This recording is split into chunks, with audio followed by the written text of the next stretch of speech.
สบายดีทุกคนมื้อนี้สิมาเฮ็ดลาบมักจองให้เบิ่งให้ชมกันนะคะ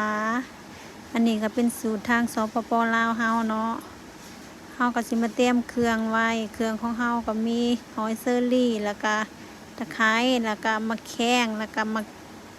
ถั่วผักยาวเนาะทุกคนแล้วก็ผักแพรวผักบัวนี่แหละตามนี่แหละ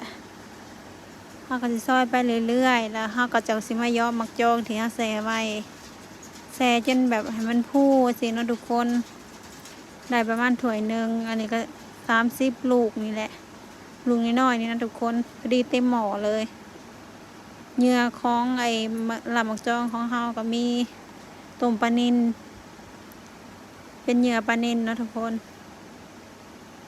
ต้มปลานิลให้มันเปื่อยแล้วก็มาตำเป็นเหยื่อ